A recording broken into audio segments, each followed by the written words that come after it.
Ro.4 here between Solar and Patience. It's been a one-sided series so far. Solar up 2-0 in a couple of very dominant games, and he doesn't show any signs of slowing down anytime soon. No, definitely not. And our third map is our last kind of normal one before we go into Apotheosis, which is a map we see less often, in these tournaments, just because it's like a ladder map that's not really used in Pro League and wasn't used in the GSL, for example. So just a less common map, so things could get a little bit weird once it happens. But I talked about the first 2 wins being the ones that give the momentum, and I said that if Patience loses the first 2 games, I think it's going to be a 4-0, and I think it's going to be a 4-0 unless Patience can get some momentum here. You can see some of the moves he's making. He feels confident in them, like his move to snipe that base and he got the recall. Yeah. And I'm like, okay, I see you're kind of in it. You're making the right decision in the game. But both GGs, I can feel the frustration in the GG. That first one where he doesn't even go to the fight, he sees the army, he's like, oh, it's over. There's nothing I can do. It just oozes frustration. I'm glad you mentioned that, actually. It's pretty important. You could see sometimes in a player's GG, where they place it and how they place it, or even if they typo it, if they accidentally put 3 Gs or GNG or something. 2 Korean, you didn't even change the keyboard to English because you're trying to type it so fast because you're so angry. You can actually start to see a player's mentality in that moment, and especially in that first game, like you said, but even the second one too. We saw the camera shot, he's chugging the coffee, he's frustrated. I am worried about him in this series because I don't want him to get, perhaps his highlight of his career when he looks back is, I made 2 round of 4s. And I got 4'd in both, and it wasn't close, and I was so embarrassed. No, I don't want it either, man. He choked big time versus Snats, too. If you guys remember the game 4 on Overgrowth, where he just attacked into a larger army than his and died. I think he gets super stressed in these moments. Look at his chair. Look at how fast he's wiggling in that chair. His mentality Solar's wiggling right now. it too, but it's at a slower pace. That's how you know he's calmer. Yeah. It's like when you see a cat analysis. When you see a cat flicking its tail, the cat is pissed. Yeah. Okay? The cat is not happy. There's a similar situation here. Look at his face, man. He's not in the zone right now. He needs to get in the zone. Very true. Guys, the map is loading up. We're about to jump into set number 3 here. It is going to be on Frozen Temple between these 2 very close friends, 2 very good players. Let's jump into it right now. Solar between the ropes here. I don't even know what I'm saying. Solar and Patience going head-to-head for game number 3.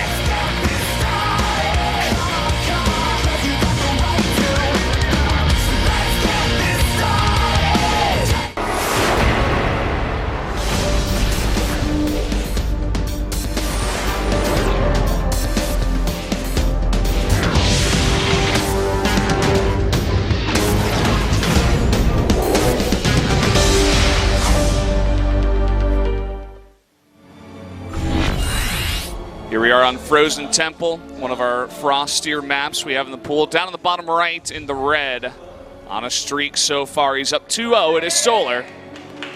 Looking to stay frosty. So, show us some games in the finals. Make it the finals this time. The fan says his opponent, though, the top left in blue going Nexus first, he has Patience. Confidence in the build. So show us some good control like round 4, or excuse me, the round of 8 in the round of 4.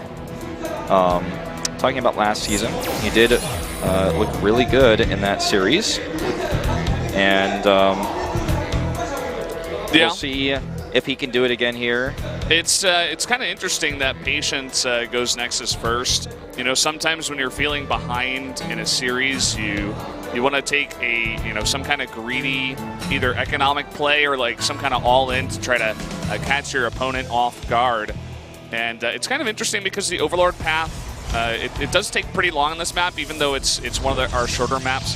So it is going to take a while for Solar to even figure this out, and probably is not going to be able to respond with anything. But again, it is Solar. He is a very aggressive player. Maybe the second he sees it, he just immediately turns on the heat. Let's see what he decides to do when he does scout this. Yeah, that's the question here. He's going to see this right now with this Overlord, and is already getting Ling speed, so that can help him control the flow of what comes next, because he did get that so early. He's just going to go ahead and take a third base. This is the eco response. I like it. I mean, he's been winning macro games pretty easily and having, pretty much no troubles. He's so good at defending in this matchup. It's insane. Really nice scout here by Patience, actually. He keeps this around, and he knows the exact timing of that third base. Comes in about 5 seconds after it plops down. Yeah. He just walks away after, gets a good bit of scouting himself. So just hiding the probe there. Wants to see, just like we were wondering, even as casters, like what's the response here? Now, with the Ling's speed, the key is that he stops the third Nexus, and also that he has the right response for the Stargate opening that's coming out, because he is getting, yet again, Overlord's speed to scout. Scouting this should not be too big of a problem. It's going to be Oracles. The third base goes down, the crowd cheers.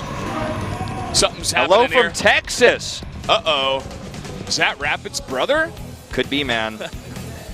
They are from the same state. There's a small chance. So let's see what this Oracle gets done. Obviously, it is scouted. There's nothing you can do to hide against a player who gets the very early Link speed as well as the Overlord speed. He's just going to scout you. There's no way to deny that. Phoenix follow-up. And scouting this, by the way, I know I'm harping on this like a lot, the scouting. But if you scout this, it doesn't mean you win the game. But you do have some ample time to respond, and how you respond is the key, and how well you respond. Like sometimes you can overcommit to a response to something like this, and they switch and you get behind. So scouting is half the battle.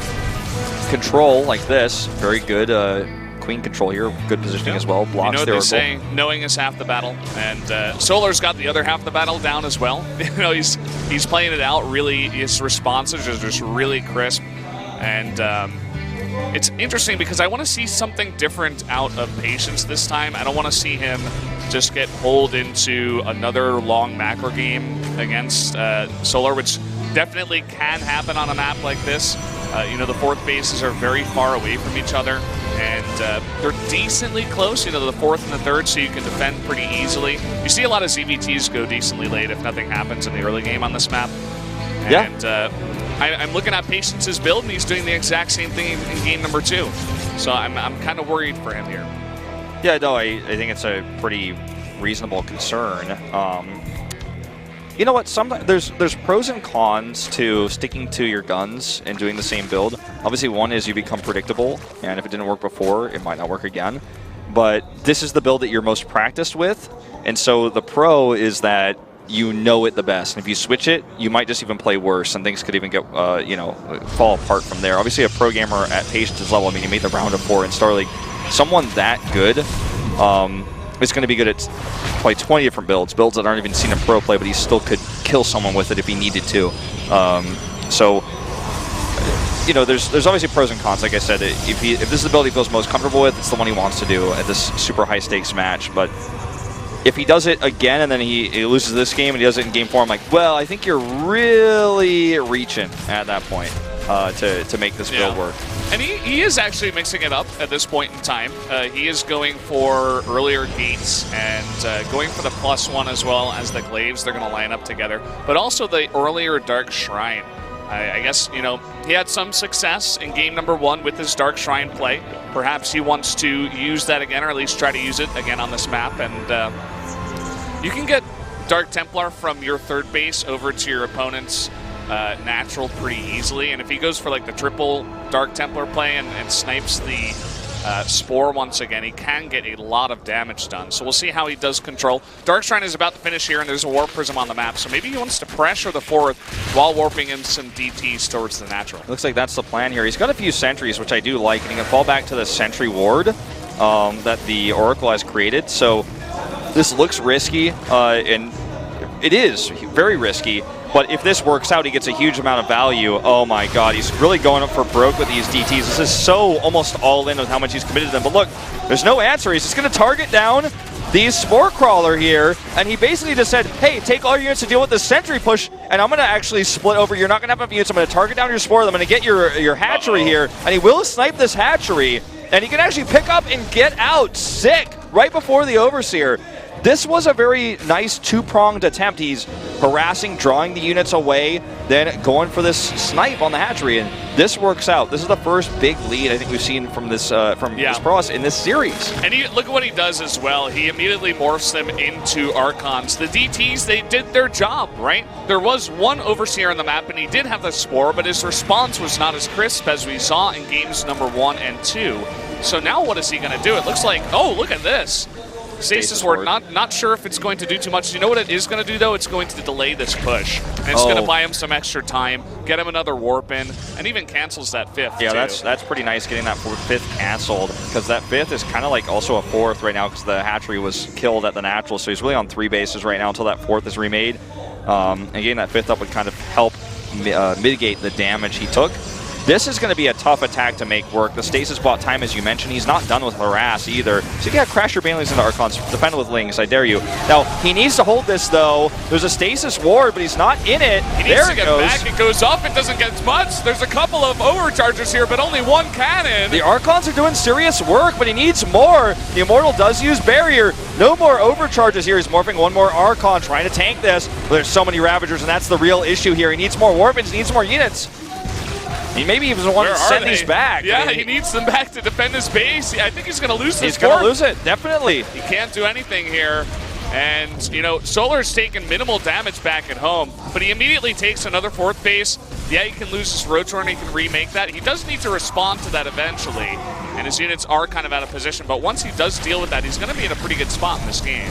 Rotorn goes down, DT is being warped in here. He actually wants to commit, it looks like, to this base with 3 DTs. It's going to be DTs and not Archons this time, but Overseers come back, and he needs to lift, or at least Archon those. Ooh, he does not want to lose those 3 DTs without saving them. They're not even within Archon morph range. 2 Archons here are going to help absorb damage, and this time he finally does micro some of those. But that first Archon is almost out of shields, as you guys can see in the Warp Prism, the Zealots there as well. Now, when the dust settles, who's ahead here? I think the answer is Solar. He has other bases. He made the base to the bottom left. He still has a decent worker count. Yes, he's down in workers, but without this 4th base for the Protoss even finished, it doesn't matter because he has better saturation, he has better economy. He lost some tech to that drop. He lost his Roach Warren and I think an Evo Chamber, so he's down 1 upgrade. It's +1 to +2, so that definitely doesn't feel too good, but he's just making so many Lings and Banes. He's not even making any more Roaches here because he can't. He's not going to remake any, Roach Warren. He just wants to go for another huge attack and cancel the 4th base once again, but look at this, the DT harass continues. The Spore is still alive this time, though. He kills only 2 drones and a Spine, and the Spine is being remade. Now he has another Overseer over there, just in case the Spore gets killed. Patience is hanging on by a thread here. He has this base up, finally. He has good tech. Solar is not like he doesn't have a Greater Spire or an Ultralisk Cavern. He's really kind of all in here, but I think he will crush this. Let's see if Patience can hold. It'll be the hold of the century if he can stop this. So many Banelings rolling in. Archons here in the front with some Zealots to help tank. 1-2 overcharges going down, and you know what? With the Archons, he does absorb a lot of that damage, but look, the second wave comes in, and this is so much damage. He's still harassing. He's trying to send units home. Does he have enough of the Warpins? The Ravagers are not targeting. They're not targeting the units. And there wasn't that many Ravagers as well, just not enough to just support that. And now another huge warp in here at the natural, and not much that Solar can do. He's not going to be able to respond to this. Yep, that Archon gets popped off here. And Solar, he's lost another hatchery. The base of the bottom left isn't even fully saturated. This is a small ragtag group of units, but it's starting to do so much damage that he might just fall apart here. Very good crisis management here for Patience. A good defense there. And Solar, because he was so harassed, didn't micro his units very well when he was attacking. And I feel like he needed to win that fight to win the game. And then he didn't micro because he was under so much pressure. And I think Patience basically out-multitasked him here. This Archon, can he save it? Sick. Nice move. It's the second Archon he saved with like 10 health because it lost all of its shields. So really, really nice multitasking here from Patience, as you were saying. Now Patience has such a lead that it's going to be tough for Solar to manage his economy and also remake units. There's no way he can deny this 4th again. Patience gets away with it this time, and he's got the exact unit composition that he wants against what he's forced Solar into, which is Ling, Bane, Queen at this point. So basically, I mean, how many overseers he's made here? Those overseers have a lot of eyes to look at what's happening to his base, but it's not very helpful at defending. He has just enough units now to where he can redrone. He made 22 more lings, so that's going to help him hold. And he's going to finally clean up these prisms. The first one goes down. This one's very low. But he has enough units now to where I think it's time to start redroning with all the larvae he's going to bank up, with all these hatcheries he has. I don't know. If he all-ins again, I mean, these Archons alone are enough to fight this almost. Yeah. He's just going to attack into this too. Oh, look at that. Kills the morphing Banelings, forcing those to be canceled. 7 Archons, and that's the lucky number here for Patience. Oh, man, I'm not sure that Solar can commit to this attack. I mean, he saw the amount of Archons. Unless he gets, like, the perfect Baneling hits or something, or, like, a perfect surround. And even then, when you're going against this many Archons, it's just really hard to deal with. That one Warp Prism is still alive somehow, some way.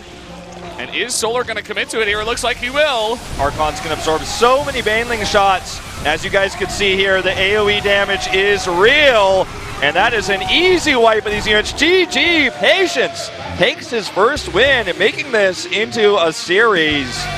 There you go, man. He finally were able to take one game, and Solar is toppled.